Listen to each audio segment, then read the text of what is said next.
Olá a todos, hoje é sexta-feira, 19 de setembro de 2025, e nossos amigos Larry C. Johnson e Coronel Larry Wilkerson estão de volta conosco.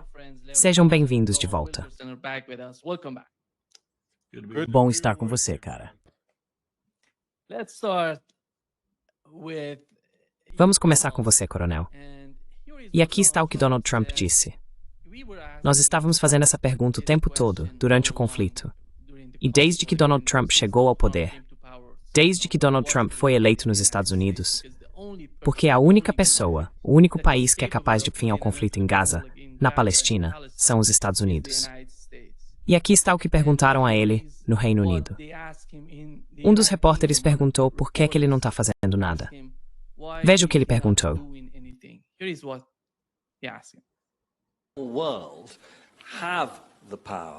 O mundo tem o poder de persuadir o primeiro-ministro Netanyahu a parar a destruição da cidade de Gaza, a parar a fome dos palestinos e a parar a morte de civis. Se não for agora, quando vocês vão exercer esse poder para dizer a eles que parem?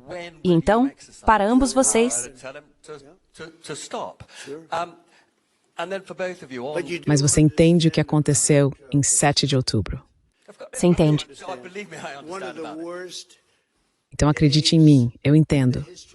Um dos piores dias da história da humanidade, o que aconteceu. Eu vi as gravações, bebês de 4 meses, simplesmente despedaçados. Você viu as gravações e eu vi as gravações. Você é um profissional e eu também sou. E as pessoas esquecem do dia 7 de outubro. Eu não consigo esquecer. Então eu quero que isso acabe, mas quero os reféns de volta. Eu não quero que os reféns sejam usados como escudos humanos, que é o que o Hamas está ameaçando. Mas assim que eles estiverem de volta, esse será o momento em que você dirá ao Netanyahu para parar? Bem, isso certamente ajudaria, mas eu preciso ter os reféns de volta. E eu não quero que eles voltem aos poucos, como já disse antes. Quero todos de volta.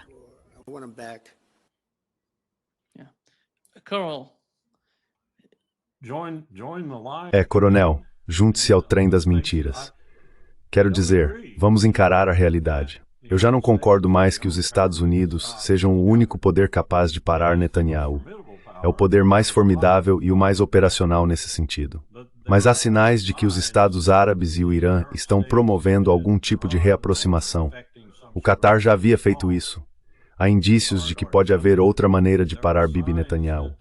E não sou do tipo que diz que os árabes ineficazes vão fazer parte disso, mas pode estar acontecendo. Podemos estar vendo dinheiro indo de Doha, por exemplo, para Ankara. Podemos estar vendo alguma participação turca por causa disso.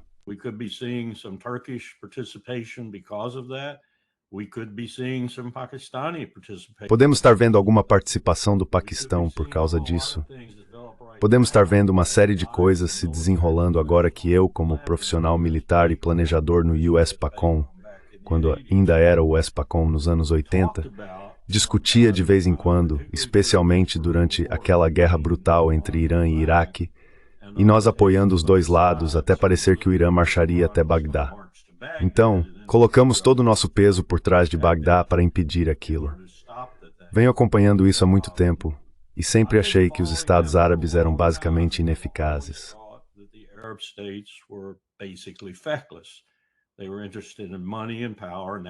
Eles estavam interessados em dinheiro e poder, e só isso. E qualquer coisa que ameaçasse isso, eles traziam outra pessoa para ajudá-los. Acho que eles podem estar mostrando uma face diferente agora, e acredito que a reaproximação entre o Irã e o restante do mundo árabe, como já aconteceu com o Catar, pode estar mudando a dinâmica. Mas concordo que o país que poderia parar isso imediatamente é o nosso. E Donald Trump demonstrou, tanto em relação à Ucrânia quanto a Gaza, que está absolutamente desinteressado em tomar decisões.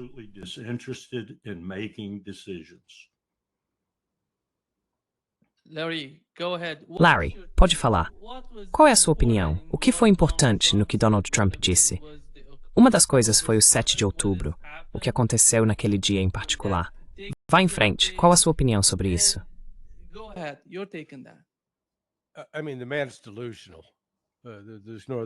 Quero dizer, o homem é delirante. Não há outra maneira de descrever isso. Caracterizar a perda de 1.159 pessoas, acredito que esse foi o número oficial final do ataque de 7 de outubro, como outra coisa é simplesmente errado. E esse é o número total, mas não leva em conta quantas das pessoas que morreram naquele dia foram mortas pelo exército israelense em seu contra-ataque. Sabe, os números podem chegar a 400 ou 500 em relação àqueles que foram mortos enquanto fugiam da rave no deserto. Então ele espalha a mentira total e completa, de que o Hamas esquartejou bebês, matou bebês. Quais são os nomes deles? Sabe, todo avô tem fotos dos netos. Eles sabem os nomes deles.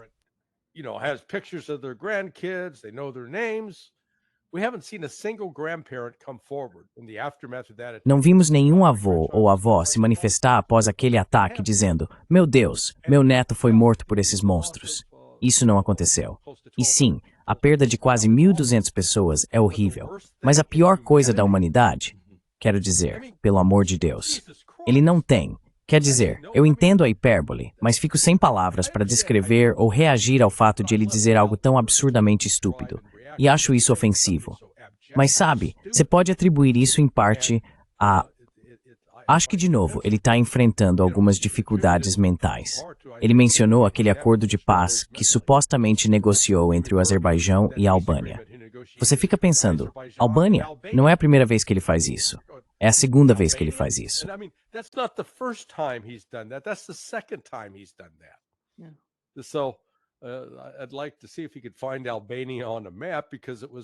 Eu gostaria de ver se ele conseguiria encontrar a Albânia no mapa, porque era a Armênia, não a Albânia. Grande diferença. Trump está totalmente sob o controle do grupo sionista. E eu não acho que isso seja exclusivamente judaico. Vamos entender que também existem esses sionistas cristãos, como é refletido por pessoas como Mike Huckabee. E você sabe, há uma mudança começando a acontecer nos Estados Unidos em relação a Israel. E não para nos tirar do assunto, mas todo o episódio do Charlie Kirk, com o que Candace Owens está dizendo, o que Tucker Carlson está dizendo, o que Max Blumenthal está dizendo, está muito claro que essa narrativa dos israelenses justos lutando contra o terrível Golias, olha, isso está chegando ao fim.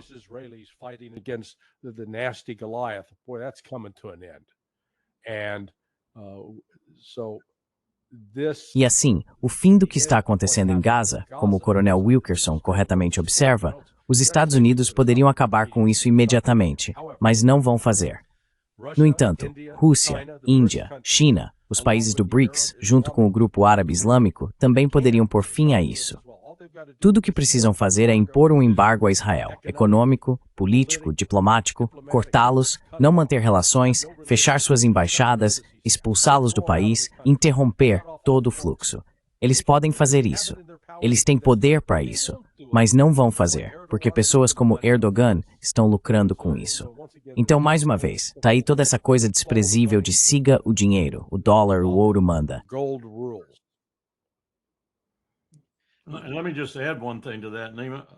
Deixe-me só acrescentar uma coisa a isso, Nima. Não sei como Larry se sente sobre isso. Suspeito que ele provavelmente tem pensamentos semelhantes aos meus, mas estou acompanhando algumas análises bastante cuidadosas sobre o 7 de outubro. Acho que esse é um dos motivos pelos quais os israelenses não avançaram de forma clara com uma investigação. Toda vez que surge a ideia de que foi orquestrado por Israel, ela é abafada. Tudo isso cheira muito mal. Desde como a fronteira estava relaxada, uma fronteira que uma pessoa que já patrulhou me disse que, sabe, nenhuma formiga passava por ali. E de repente isso aconteceu. E de repente aconteceu da forma como aconteceu, como o Larry mencionou. Provavelmente metade das vítimas naquele dia foi causada por fogo amigo ou fogo intencional das forças que responderam ao ataque, seja lá quem fossem.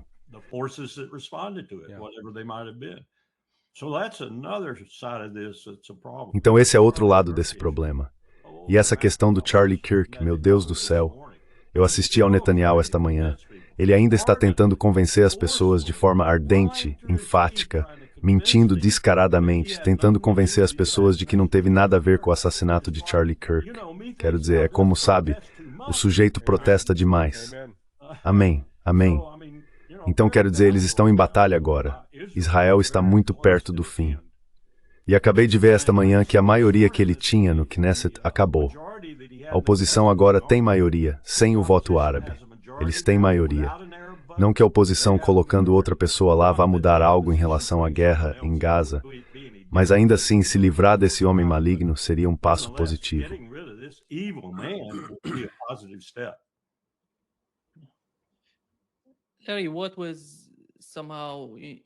Larry, o que me chamou a atenção no que Donald Trump disse é que ele admite ter o poder de acabar com o conflito. Mas ele diz, se eles libertarem os reféns... E o repórter insiste, se eles libertarem os reféns, você, naquele momento específico, interviria e colocaria fim ao conflito? Ele responde, não, isso facilitaria o processo de acabar com o conflito.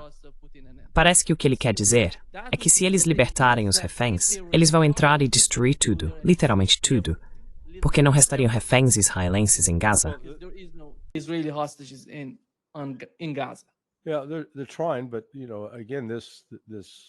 Sim, eles estão tentando.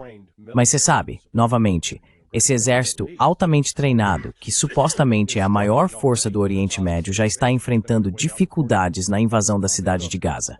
Isso já está acontecendo há 4 dias. Vi um relato sobre 4 mortos e 8 feridos em uma emboscada realizada pelos combatentes do Al-Qassam. Então Israel demonstrou que é incapaz de conter a situação militarmente. E vale ressaltar, de passagem, que os ataques de 7 de outubro, a maior parte foi uma incursão militar do Hamas contra posições militares em Israel. Não foi um ataque direcionado a civis que estavam apenas cuidando de suas vidas.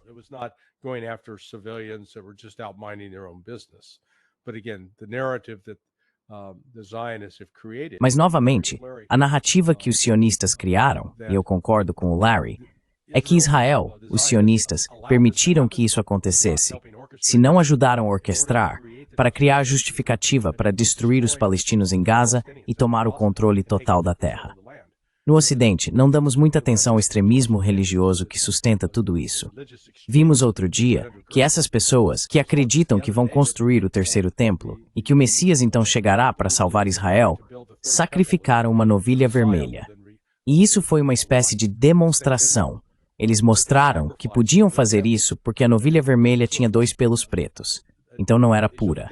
Sabe, pense sobre isso.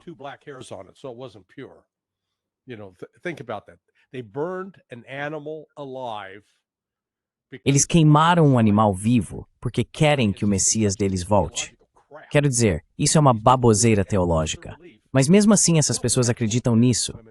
E por causa dessa crença estão matando homens, mulheres e crianças de verdade, deixando-os morrer de fome e acham que está tudo bem porque esse Deus maligno em que acreditam acha que está tudo bem. Bem, isso é obsceno, é o que é.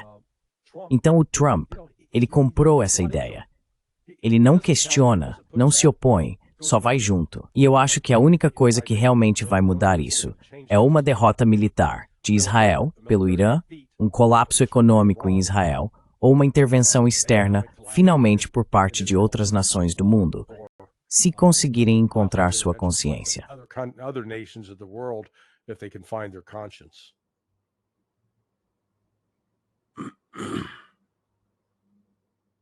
Seu microfone está desligado. Sim, Coronel, o senhor mencionou a situação no Oriente Médio. O senhor acha que a reaproximação sugerida pela última cúpula entre os Estados Árabes, todos os países islâmicos, incluindo Irã e Turquia, pode ser significativa? E o senhor sente que os líderes desses países árabes, após o ataque, podem ter mudado de opinião discretamente, sem discutir isso abertamente?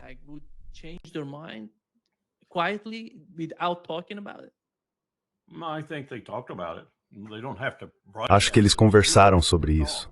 Eles não precisam divulgar seus discursos ou conversas. E eu acho que a relação entre Doha e Teherã já era bastante amistosa. Você deve se lembrar de quando os outros países árabes meio que ostracizaram o Catar, essa relação ficou ainda mais forte. A Turquia chegou a enviar algumas tropas para o Catar como demonstração de força contra os outros estados árabes que estavam dificultando muito a vida do Catar. Então, acho que eles conversaram seriamente agora, depois de ver o que nós permitiríamos que acontecesse. Quero dizer, sejamos francos, Nima. O maior aeroporto do mundo está bem ali. E ele nos pertence por causa da nossa relação com o Catar. Então o que eles devem pensar? Eles nos bombardearam.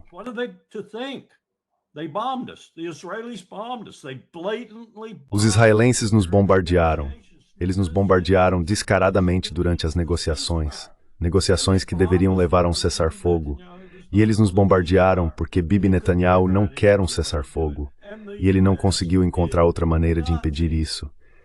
E os Estados Unidos não fizeram nada. E eles sabem que os Eravas sabiam de tudo o que estava acontecendo. Não dá para estar lá, na capacidade em que estamos, com a tecnologia que temos, e não saber que um ataque está acontecendo. Ouvi até que colocamos aviões Ash and Trash para formar uma CAP informal, uma patrulha aérea de combate.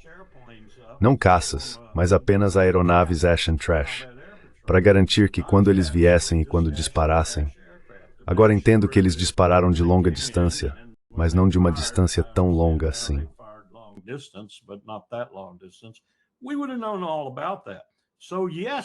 Nós teríamos sabido de tudo isso. Então sim, eles estão duvidando da nossa capacidade, lealdade, se preferir. Demorou um pouco para chegarem a esse ponto, mas fizemos coisas suficientes no último ano para tornar essa dúvida deles realmente acentuada. Então eu estaria fazendo planos. Entendo que o Catar já prometeu a Erdogan dinheiro suficiente para ajudá-lo pelo menos a começar a sair da situação econômica em que se encontra. Sei que o Paquistão já ofereceu à Arábia Saudita acesso a armas nucleares. Na verdade, acho que Mohammed bin Salman pagou a Islamabad os 20 bilhões de dólares há alguns anos. E esses 20 bilhões não foram apenas ajuda econômica após as enchentes e coisas do tipo.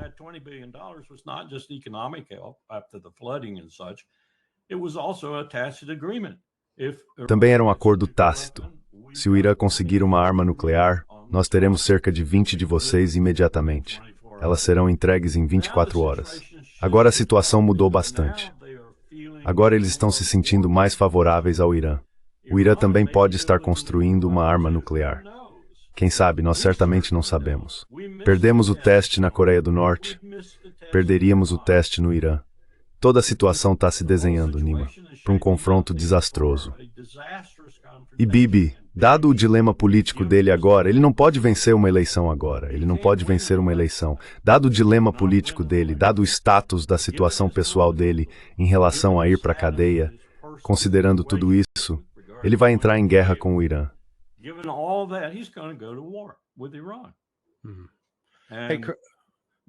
Ei, coronel, deixa eu te perguntar. Você se lembra de quando chegamos pela primeira vez à base aérea de Al Udeid, no Catar? Isso aconteceu durante o mandato do Powell como secretário de Estado, ou você se recorda? Sabe, pelo que me lembro, aconteceu sim.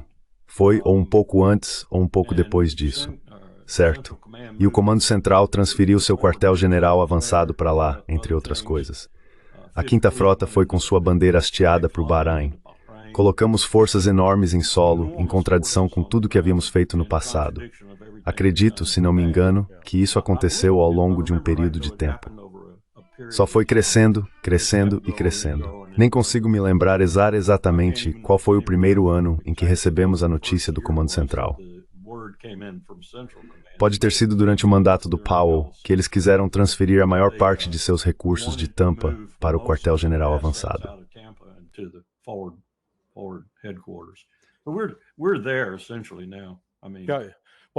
Mas estamos basicamente lá agora.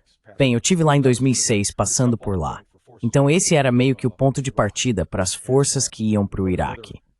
E outra coisa, você tem o Centro Combinado de Operações Aéreas, a base lá em Al Udeid, o CAOC, e ele monitora todo o tráfego aéreo, basicamente desde o Mediterrâneo até a Turquia, passando pelo Irã.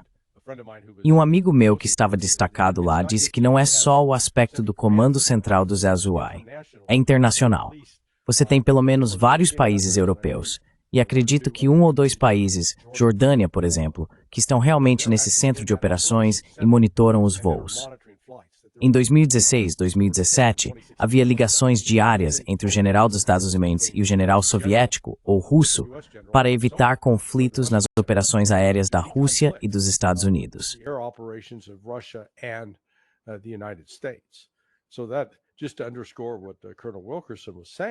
Então, só para reforçar o que o coronel Wilkerson estava dizendo, não há absolutamente nenhuma possibilidade de esse ataque de Israel ter ocorrido sem o pleno conhecimento, senão a total cooperação e participação dos Estados Unidos. E quem quer que tenha convencido Donald Trump a fazer isso, deveria ser demitido, porque agora eles acenderam uma tocha, ou você sabe, acenderam um pavio que está queimando rapidamente por toda aquela região. Quero dizer, só na última semana vimos Paquistão e Arábia Saudita assinarem um pacto de defesa mútua, um pacto oficial. O Egito se reuniu com Raisi, do Irã, e concordaram, vamos reabrir as relações diplomáticas. Acho que elas estavam fechadas há 34 anos.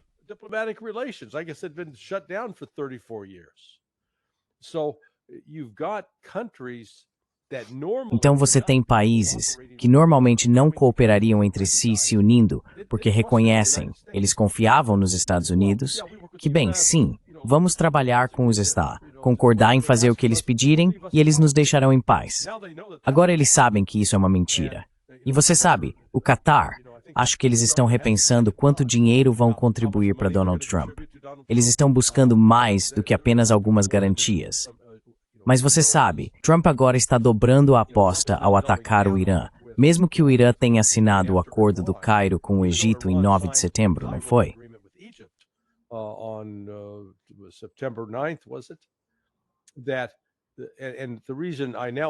E agora eu entendo por que o Irã fez isso.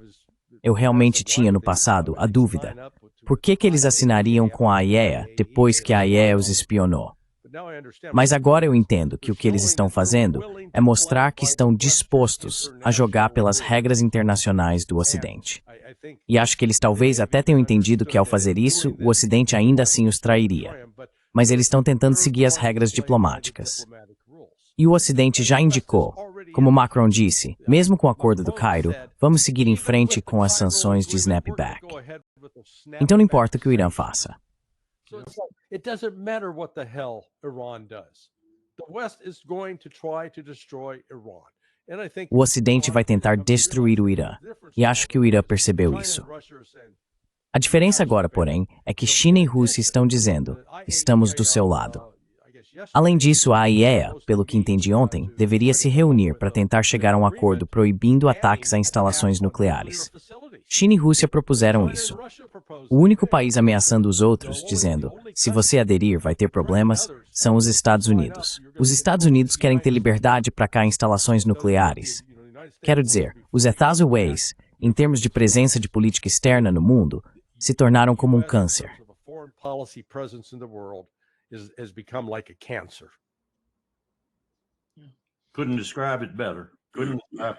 Não poderia descrever melhor.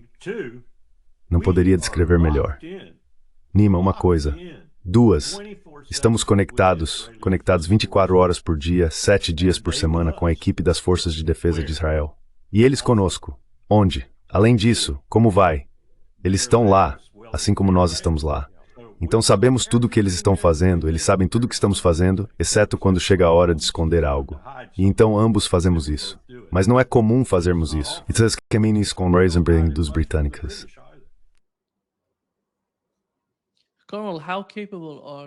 Coronel, quão capazes são esses países, os Estados Árabes, em termos de se defenderem? Quão capazes eles são de usar essas armas que compraram dos Estados Unidos, esses sistemas de defesa aérea, sem os Estados Unidos, sem o apoio das equipes técnicas em seus países? Em 96 nós começamos, Larry. Eu deveria ter sabido que era um acordo do Bill Clinton. Ok, Nima, eles dependem principalmente dos Estados Unidos. Eles dependem de nós e dependem não só para vender a eles bilhões e bilhões, centenas de bilhões de dólares ao longo dos anos em equipamentos militares, mas também dependem de nós em momentos críticos para apoiá-los. Veja o que fizemos, por exemplo, com os sauditas e a guerra no Iêmen durante anos. Demos a eles inteligência. Demos a eles a melhor inteligência para os F-15 de longo alcance. Demos a eles os JADAMs que usaram nesses F-15, demos todo tipo de coisa. É isso que está desmoronando na cabeça deles agora. E eu não os culpo, os Estados Unidos são confiáveis.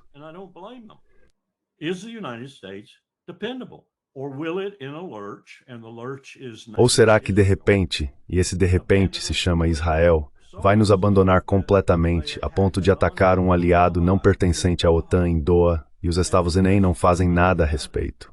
Acho que isso plantou uma dúvida real na cabeça deles, e eles vão começar a tomar algum tipo de medida corretiva, por assim dizer. Talvez uma contra-ação. É disso que o Larry estava falando, é disso que eu venho falando. Vai ser interessante ver como isso se desenvolve. Agora, há mais atores envolvidos. E acabei de olhar novamente o Haaretz. As manchetes estão cheias disso. Ele não só perdeu a maioria no Knesset, não só está sendo pressionado fortemente no campo de batalha, como também tem o chefe das FDI dizendo que isso é uma estupidez.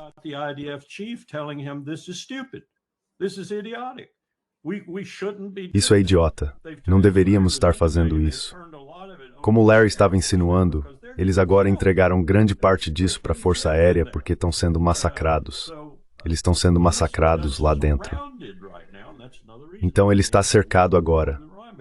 E essa é outra razão pela qual acho que ele vai entrar em guerra com o Irã, porque esse homem só sabe insistir ainda mais no fracasso. Quando ele fracassa, ele insiste mais, fracassa de novo, insiste mais, e assim por diante. Um dos exemplos mais históricos de estupidez militar, loucura, chame como quiser na história, é reforçar o fracasso estratégico. Bibi se tornou essencialmente um gênio em reforçar o fracasso estratégico.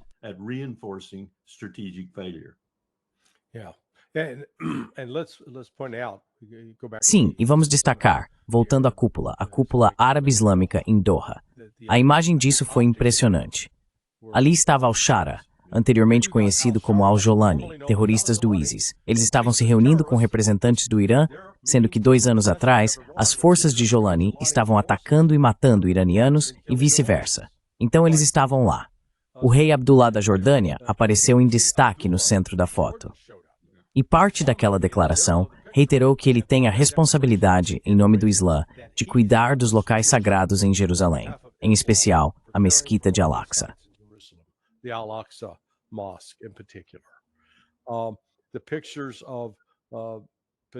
As fotos de Pezeshkian sentado ali com Mohammed bin Salman e depois Pezeshkian com Al-Sisi. Então a política dos Estados Unidos nos últimos, digamos, 40 anos foi baseada em convencer todos esses outros países, os sauditas, os egípcios, de que o Irã era a força terrorista, que precisávamos nos unir para conter o Irã. E todos basicamente seguiram esse discurso, incluindo a Turquia. Agora Erdogan estava lá. E sabe, você está vendo essa unidade? Não apenas falando sobre as diferenças entre xiitas e sunitas, mas também havia os elementos turcos, sabe? Turquia, Azerbaijão, os azeris, que têm base na língua turca.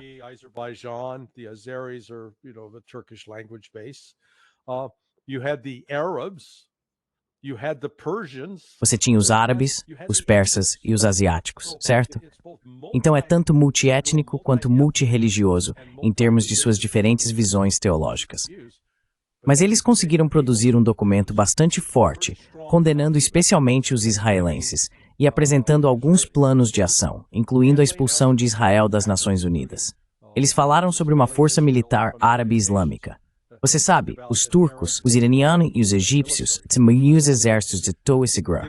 Juntar todos eles seria como fazer gatos e cachorros viverem juntos. Mas enfim, vamos ver.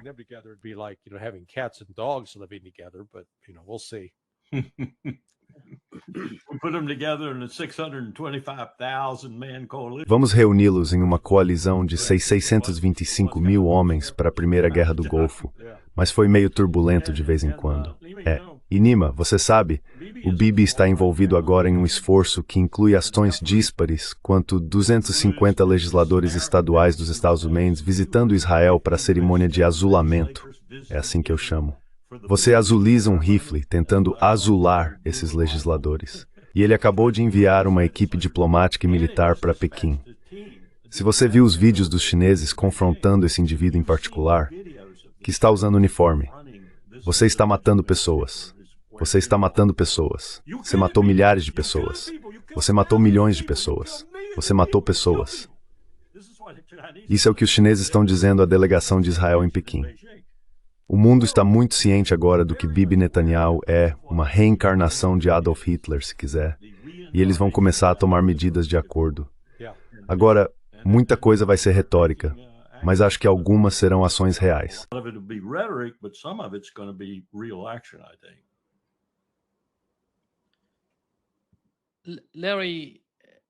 Larry, o Wall Street Journal, acho que a BBC e outros veículos de notícias relataram que Donald Trump, após o ataque em Doha, disse que eles estão me ferrando.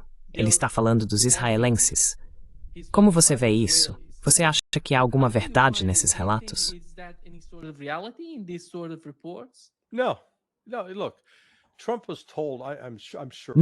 Não. Olha, tenho certeza de que o Trump foi informado, disso eu tenho certeza, de que, sabe, ele realmente deu sinal verde para isso, porque prometeram a ele que, sabe, a CIA apareceu, o Pentágono apareceu junto com o Mossad e disseram, olha, aqui está o plano, vamos matar esses caras. Assim que eles estiverem fora do caminho, as negociações vão ser tranquilas. Você vai conseguir fechar o acordo e as pessoas vão te celebrar por libertar os reféns. E você terá resolvido mais uma guerra. E o Trump não é tão esperto. Quer dizer, ele acreditou nisso. Sim, e ele ficou de boa, assim como fez no início da guerra de 12 dias em 13 de junho. Ele acreditou nisso também. Ah, sim, vamos acabar com eles. O Irã vai colapsar. Então é meio como o Charlie Brown tentando chutar a bola com a Lucy. Aqui está o Donald Trump mais uma vez indo junto com uma promessa de Israel.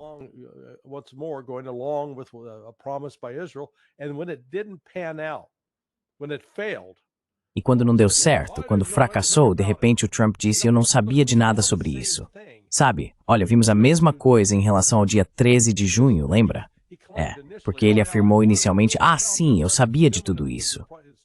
E então, quando não saiu como planejado, eu não fui informado. Isso é uma completa surpresa.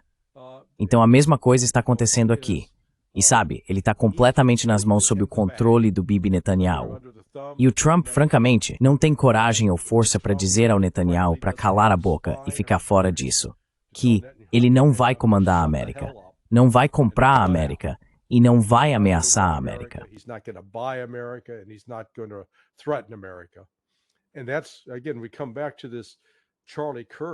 E é aí que novamente voltamos ao fenômeno Charlie Kirk, porque eu não tinha percebido, até o coronel Wilkerson mencionar, que pelo terceiro dia consecutivo, Bibi Netanyahu está por aí dizendo, ah não tivemos nada a ver com isso.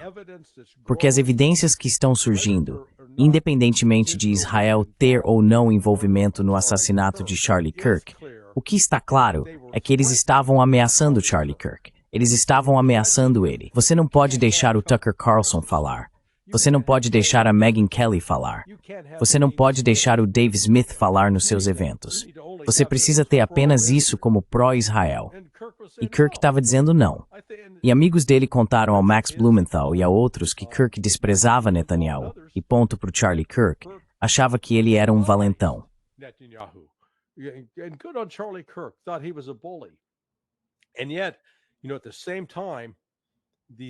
E ainda assim, ao mesmo tempo, os sionistas estão por aí espalhando essa desinformação. Charlie Kirk era racista. Ele disse todas essas coisas racistas. A parceira dele na fundação da Turning Point USA foi Candace Owens. Ela é uma mulher negra. Pois é, isso é realmente racista, onde Charlie a tem como igual. Na verdade, ele a via como irmã mais velha. E você tinha esses de novo, esses fantoches do sionismo mentindo sobre a Candace ontem, alegando, o Charlie a dispensou como amiga, e ela não fala nesses eventos da Turning Point USA há anos. Ela estava viajando com o Charlie no ano passado em campi universitários. Então, mais uma vez, o sionismo é um câncer no mundo, infelizmente. E é uma das forças mais destrutivas que existem, criando caos, morte e destruição. E os Estados Unidos são cúmplices disso.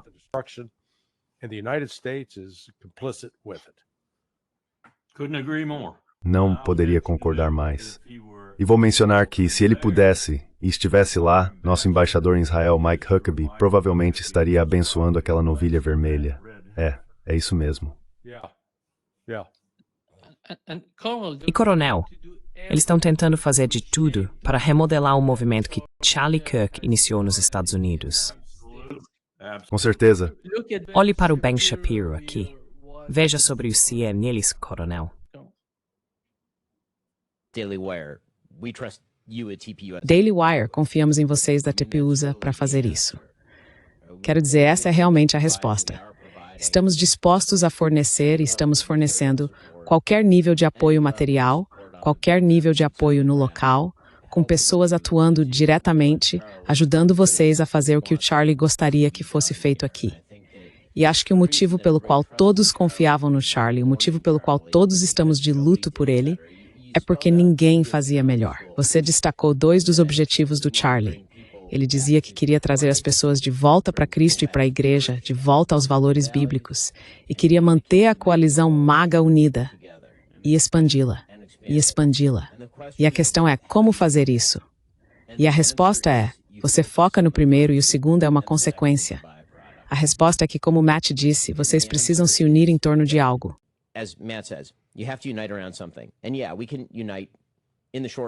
E sim, podemos nos unir no curto prazo em torno do fato de que há um monte de pessoas que nos odeiam e querem nos matar, o que, claro, é verdade. Mas a unidade a longo prazo, uma grande mudança de movimento, que é o que o Charlie realmente estava tentando impulsionar, e por isso ele foi conversar com pessoas que discordam, é sobre construir em torno desses valores centrais. Então, a visão de longo prazo. Sim, teremos nossas pequenas brigas, e sim, algumas dessas brigas serão mais do que pequenas. Mas a visão de longo prazo precisa ser construída em torno daqueles valores conservadores bíblicos originais pelos quais Charlie lutou. Coisas como a Bíblia, coisas como mercados livres, coisas como família. Todas essas coisas são coisas pelas quais Charlie lutou. Você precisa construir a coalizão em torno de valores, porque não podemos construí-la em torno do homem. Nós podemos construí-la dos valores que call e o exposto no 19th century.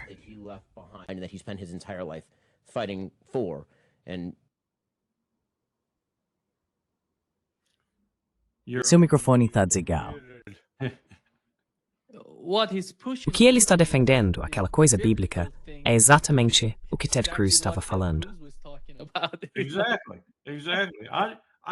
Exatamente. Exatamente. Eu não tenho nenhum problema com o cristianismo. Eu não tenho nenhum problema com a Torá ou o Talmud. Eu não tenho nenhum problema com o Alcorão. Eu não tenho nenhum problema com qualquer religião que tenha algum aspecto de decência. E com isso quero dizer o que Cristo pregou no Sermão da Montanha, por exemplo. Essa é a minha ideia de uma religião que funciona, que é boa para a humanidade, uma religião boa para o mundo. Não é sobre isso que essas pessoas estão falando. Do Huckabee ao seu equivalente em Israel, eles não estão nem aí para isso. Eles estão preocupados com o fim dos tempos. Eles estão preocupados com o Armagedon. Eles querem acabar com tudo em um arrebatamento onde todos eles seriam levados para o lado de Cristo.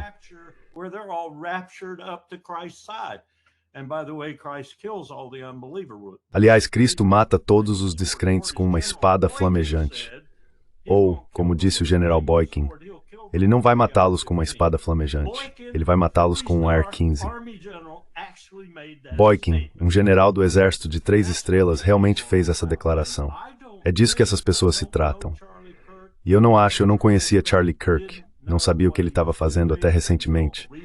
Mas pelo que descobri sobre ele, não acho que Charlie Kirk fosse esse tipo de demônio. Ele queria mudanças. Ele foi brilhante desde os 17 anos ao organizar as coisas que trariam mudanças, uma das quais ele achava que era o MAGA. Provavelmente ele teve tanta influência na eleição de Trump quanto qualquer outro indivíduo.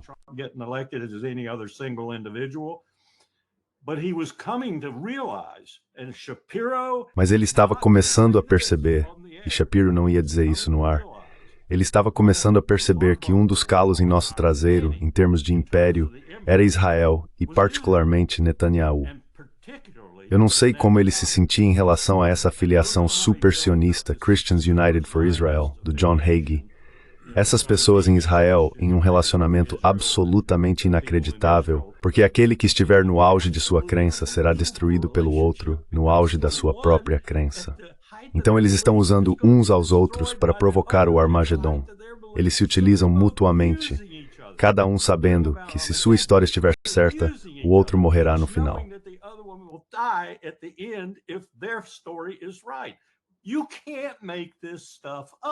Você não pode inventar uma coisa dessas, Nima. É absurdo. E agora o que eles estão fazendo? Rachel Bycroft disse isso em um artigo não mais do que 4 ou 5 dias atrás. Ela disse que o assassino, nesse caso, referindo-se à pessoa que matou Charlie Kirk, achava que estava matando o fascismo. Ok, talvez ele achasse mesmo. Mas o ponto dela era que, na verdade, não. Ele não estava matando o fascismo. Ele estava abrindo a porta para ele e estendendo o tapete vermelho, que é exatamente o que está acontecendo agora. Nós, sob Pete Hegseth, o secretário de Defesa, agora vamos recrutar tropas que antes não conseguíamos. Agora provavelmente vamos conseguir recrutá-las. Pessoas que vêm desse meio, ou seja, que são nacionalistas cristãos, que querem fazer um juramento não à Constituição, mas a Jesus.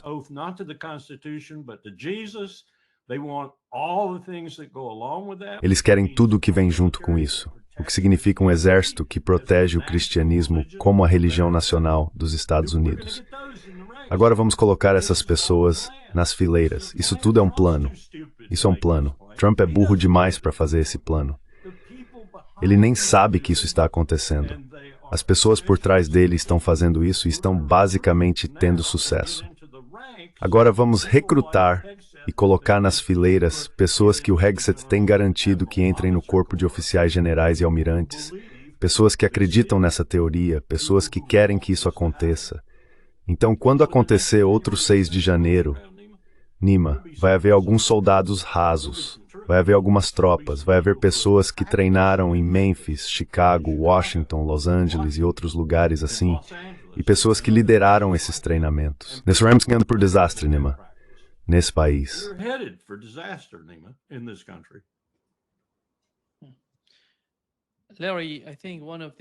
Larry, acho que uma das estratégias, mesmo com a visita do Rubio a Israel, ainda é, não sei se viu Steve Bannon falando sobre isso, ele acredita que o plano no Oriente Médio ainda é a mudança de regime no Irã. Não importa. Veja o que ele disse, Larry. Certo. O Rubio está no Oriente Médio, em Israel agora. E pode confiar, minhas fontes são impecáveis. Eles ainda estão pressionando por uma mudança de regime no Irã.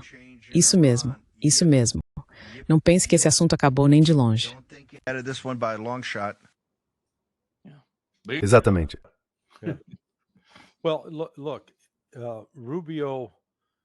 Olha, veja bem, o Rubio demonstrou o quanto é amador pelo timing da visita dele e por como foi manipulado pelo Netanyahu. Ele apareceu em Israel na última segunda-feira, no mesmo dia em que estava acontecendo a cúpula em Doha, a cúpula árabe islâmica.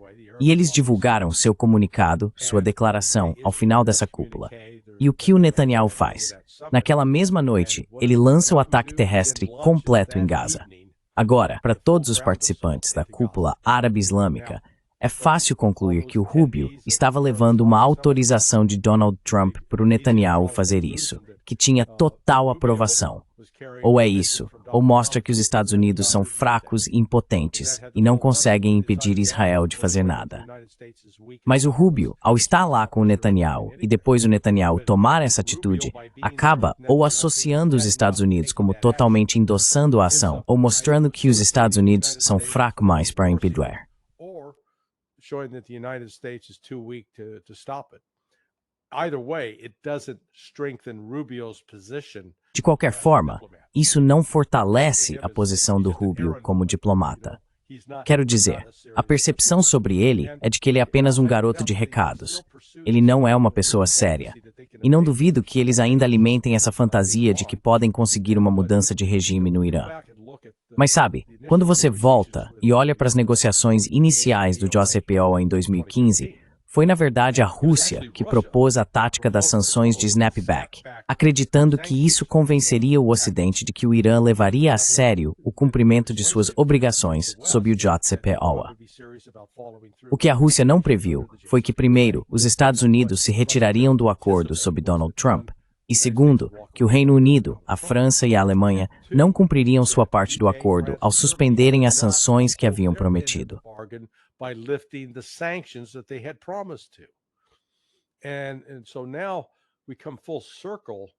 E agora chegamos ao ponto em que o mecanismo de snapback vai ser acionado, o que significa que todos os signatários da ONU precisam impor sanções ao Irã. Mas desta vez, acho que isso não vai acontecer, porque acredito que Rússia e China vão dizer que não, que isso não é justo. Essas pessoas não são honestas. Elas não cumpriram suas obrigações. E pelo que entendi, Arakchi, o ministro das Relações Exteriores do Irã, deixou claro que, se as sanções do snapback entrarem em vigor, então o acordo com a IEA, o chamado Acordo do Cairo, estará morto. Eles não vão seguir adiante com isso, o que, na minha opinião, era o plano deles desde o início. Eles duvidavam que o Ocidente recuaria, mas pelo menos o Irã pode tomar a posição moral e dizer, nós tentamos. Iran gets to take the high road and say, we tried. We were willing to allow the negotiations. Estávamos dispostos a permitir as negociações, a IEA, a entrar e inspecionar. Mas é o Ocidente que está se recusando a aceitar o acordo. Portanto, eles estão fortalecendo sua relação militar, tanto com a Rússia quanto com a China. Na verdade, ontem ou anteontem, o chefe do Estado-Maior das Forças Armadas do Irã estava se reunindo com o chefe do setor de energia, o Departamento de Energia na Rússia. E o oficial russo, ao final, disse: incentivamos vocês a fortalecer sua cooperação econômica e militar conosco. Então, há um novo jogo em andamento. E se Rússia, Israel e Estados Unidos forem tolos o suficiente para tentar mais uma vez atacar o Irã, isso pode realmente sair do controle. A perspectiva de uma terceira guerra mundial é real.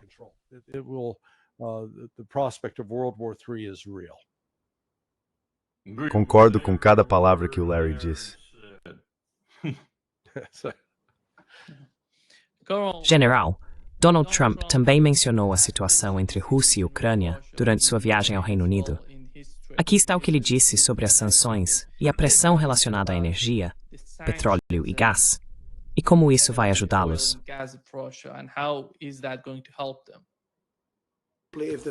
E se o preço do petróleo cair, Putin não vai ter escolha.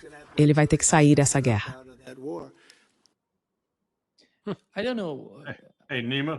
Ei, Nima, se o preço do petróleo cair, os Estados Unidos vão sair fora porque é do fracking que estamos tirando a maior parte do nosso petróleo. E se ficar abaixo de 52, 53 dólares por Brent ou West Texas Intermediate, não dá para fazer fracking porque não é viável economicamente. Eu te garanto que eles não vão fazer porque vai custar dinheiro para produzir um barril de petróleo. O Trump não sabe do que está falando. Ele está sendo mal aconselhado. Ele não sabe do que está falando.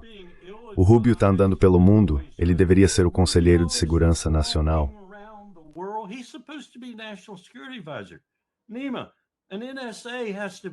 Nima, um assessor de segurança nacional precisa estar lá 16, 17 horas por dia. Ele tem que coordenar o grupo interagências em tudo que envolve política externa ou de segurança e também política econômica. Ele não está lá. Ninguém está coordenando nada para este governo. Trump está rebatendo com um bastão de beisebol Louisville Slugger feito de borracha. Ele simplesmente não é capaz de tomar boas decisões. Ele já começa em desvantagem por sua própria falta de inteligência e conhecimento histórico, entre outras coisas, mas não tem ninguém para ajudá-lo. Não há ninguém coordenando o processo de tomada de decisões.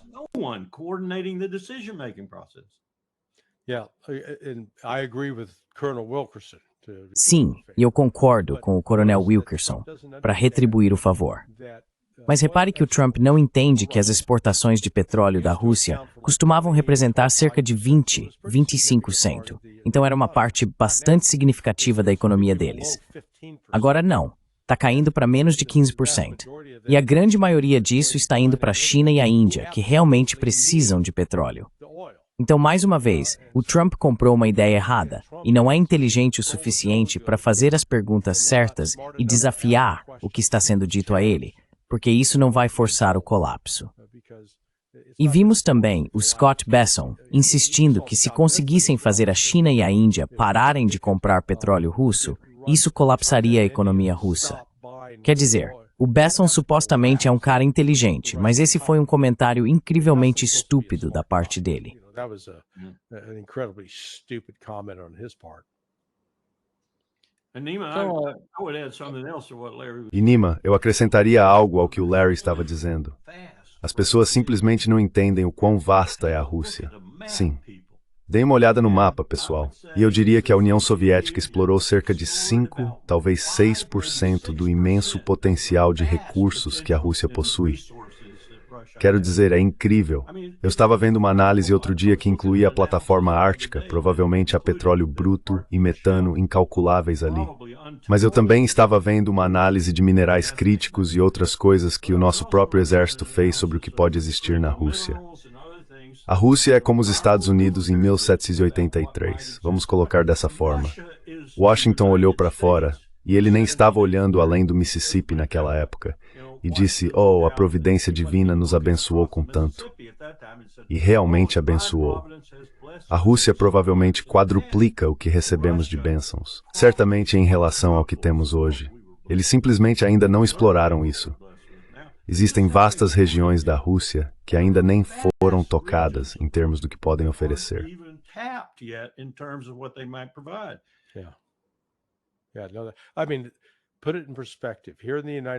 Quero dizer, coloque isso em perspectiva. Aqui nos Estados Unidos temos 6 fusos horários. Começamos no Maine e o 6º fuso horário fica no Havaí. A Rússia tem mais 5 fusos horários além disso. E sem oceanos no mar. Sim, sem oceano no meio. Então, quero dizer, estamos falando, na verdade, nós realmente não conseguimos entender o quão grande é. E achamos que é apenas uma economia frágil e uma sociedade frágil que pode ser facilmente desmantelada. E acho que o que vamos descobrir, para nosso desgosto, é que essa pode ser uma descrição mais adequada dos Estados Unidos, não da Rússia. Coronel, aqui está o que o rei Charles disse a Donald Trump. Meu Deus, a gente realmente precisa ouvir um monarca.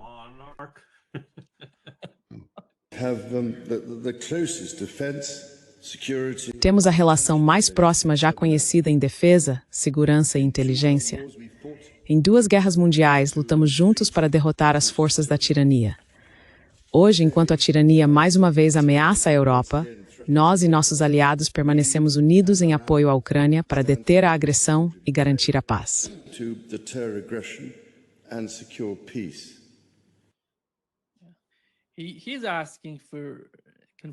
Ele está pedindo confronto. E é impressionante para mim que ele tente retratar a Rússia como um dos principais inimigos, enquanto a Rússia participou da Segunda Guerra Mundial, ajudando e fazendo de tudo. O grande trabalho foi feito pela Rússia, e outras pessoas estavam, de certa forma, ajudando a Rússia nos bastidores. E outra coisa que um dos nossos convidados disse, o Larry o conhece, Alex Crenel, disse que tanto a Primeira quanto a Segunda Guerra Mundial começaram por causa dos britânicos.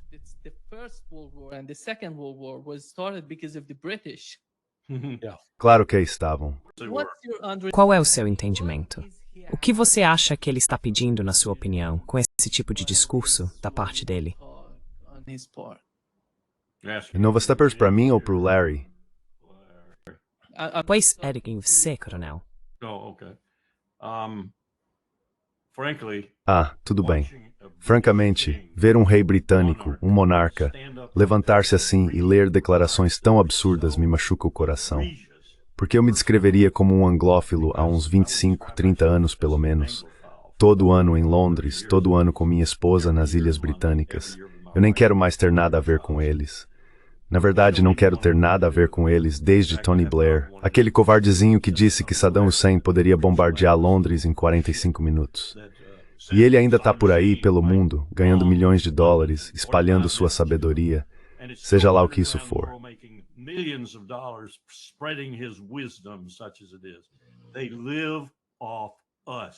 Eles vivem às nossas custas, Nima. Eles vivem às nossas custas. O império deles se estende e ainda existe às nossas custas. Eles são nosso estado vassalo. Mas em muitos aspectos, no que diz respeito a Londres, eles têm tanta influência sobre nós, e eu diria que em alguns aspectos, mais do que Israel. Então basta olhar para a demonstração disso. E como ele ousa subir lá e falar sobre homens e mulheres melhores do que ele. Eu simplesmente não consigo aceitar isso. Nima, de verdade, eu já fui um grande fã da Grã-Bretanha, agora absolutamente não sou mais. E eles fizeram tudo isso em uma geração, Ninhão.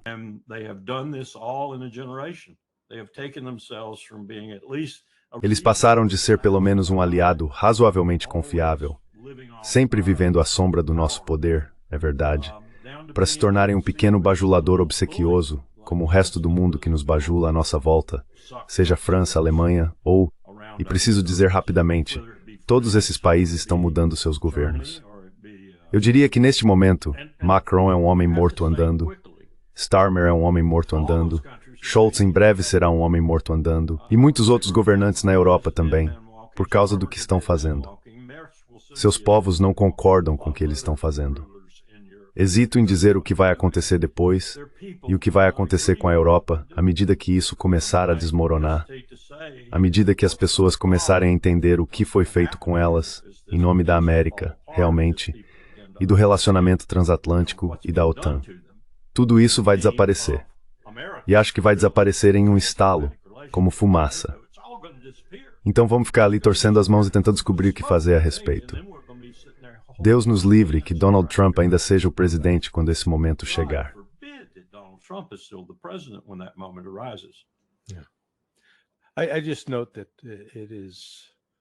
Só observo que é um espetáculo triste ver o príncipe Charles, agora rei Charles, seja lá o que for, afirmar que os Estados Unidos e a Grã-Bretanha venceram a Segunda Guerra Mundial e insinuar que, de alguma forma, os russos são os inimigos nisso, que precisamos continuar vigilantes contra a tirania deles, quando na verdade foi a Rússia que derrotou a Alemanha nazista. Os Estados Unidos e a Grã-Bretanha ajudaram, não há dúvida de que desempenhamos um papel importante de apoio. do exército alemão. But by no means did we fight the bulk of the German army.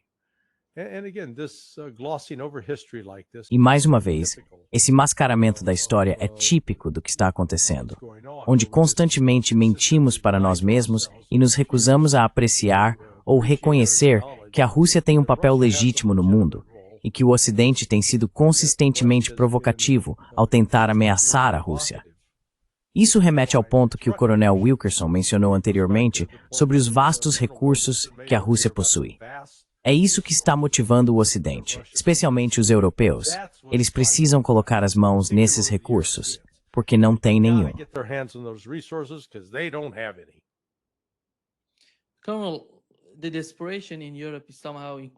Coronel, o desespero na Europa está de alguma forma aumentando com a recente escalada envolvendo os drones na Polônia.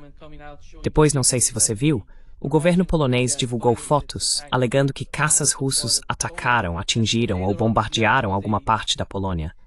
Mais tarde, soubemos que, na verdade, foi um caça polonês que havia atingido suas próprias instalações.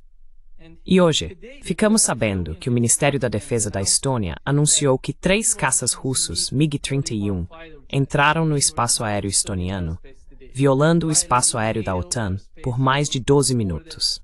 Eles estão fazendo de tudo, Larry, para escalar a situação. Eles querem que algo grande aconteça antes de encerrar o conflito. Acho que isso está ficando muito mais sério do que antes. O que você acha desse tipo de jogo político que pode se traduzir em algum tipo de conflito direto entre a OTAN e a Rússia?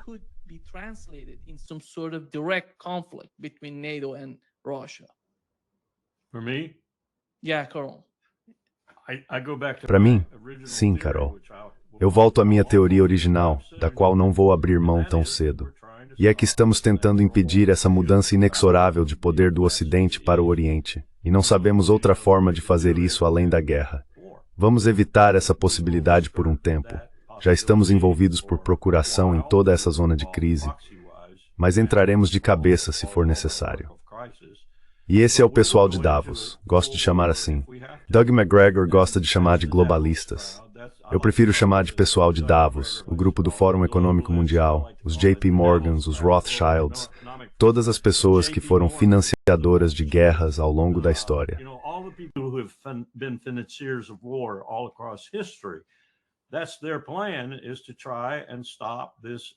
O plano deles é tentar impedir essa mudança inexorável.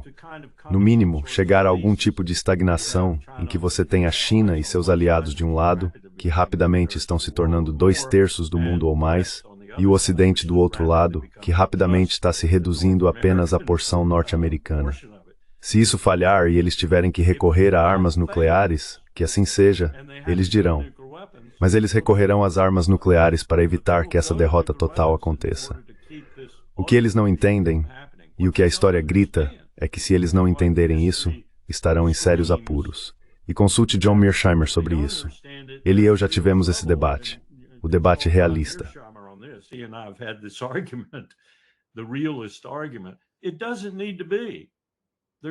Não precisa ser assim.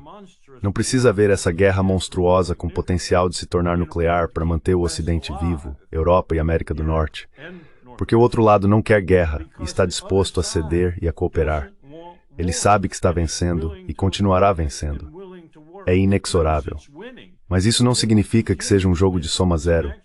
Nunca foi realmente um jogo de soma zero, nem mesmo durante a Guerra Fria. Mas de tempos em tempos, cada lado sente, especialmente o Ocidente agora, que precisa transformar isso em um jogo de soma zero. E vamos caminhar direto para o abismo, se não é um abismo, e o mesmo lar em meio do incêndio, como que se tem.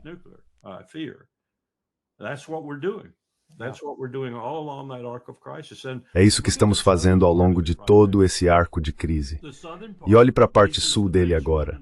A parte sul apresenta a iniciativa do Cinturão e Rota e uma ferrovia que atravessa o Irã, vira para o norte e, eventualmente, criará essa nova rota comercial ao longo do Golfo Pérsico. Você tem uma rota passando pelo norte, pela Rússia, tem outra passando pelo centro, pela Ásia Central. E onde essa rota desemboca? Bem na Ucrânia, seguindo para Berlim e outros lugares a oeste. Tudo isso é a China, um gigante de poder econômico, chegando ao Ocidente. É isso que estamos combatendo. É isso que estamos tentando impedir. E faremos qualquer coisa para isso.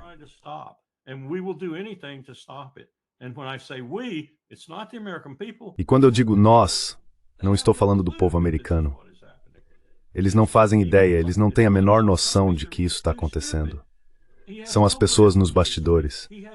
Também não é o Donald Trump, ele é burro demais. Ele não entende nada de história.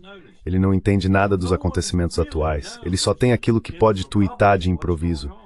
Então ninguém realmente sabe o que está acontecendo na República. Isso é um desastre. E além disso, tem essa questão do falsismo surgindo, que eu mencionei antes. E nada exemplifica isso mais do que o que está acontecendo agora na reação ao assassinato de Charlie Kirk, que nunca teria imaginado que sua morte levaria a isso. Pois é, pois é.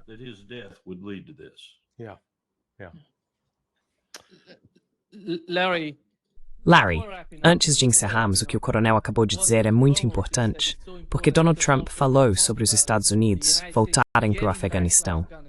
Eu vi isso. É como se, cara, ele tivesse parado de tomar os remédios ou algo assim. Ok, pode continuar. O que você acha que ele pretende fazer para enfrentar a China com essa medida? Sim, quero dizer, é insano. Sabe, os Estados Unidos não conseguem derrotar os Houthis, mas por Deus, queremos enfrentar os chineses. Ok, nada mais precisa ser dito em resposta a isso. E a justificativa dele para voltar a Bagram é para que fiquemos perto o suficiente para bombardear os locais nucleares chineses. Sim, foi isso que ele disse. Sim, é lá que eles constroem suas armas nucleares. Então temos que estar lá. É tipo... Ou paquistanês.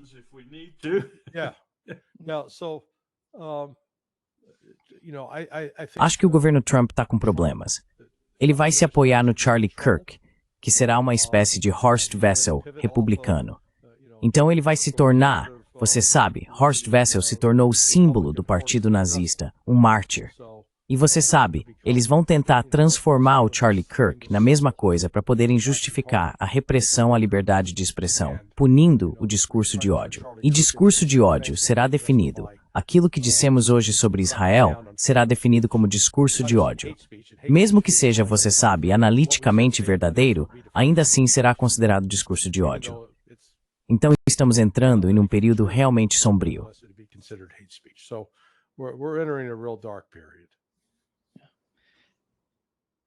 Muito obrigado, Coronel e Larry. É sempre um grande prazer estar com vocês dois. Oi, e obrigado por um programa tão inspirador, tanto de você quanto do Coronel Wilkerson. Ilumina um assunto que de outra forma seria sombrio. Isso é praticamente a única esportiva que temos. Isepfon, nos Thatcher. Bye-bye. Tchau.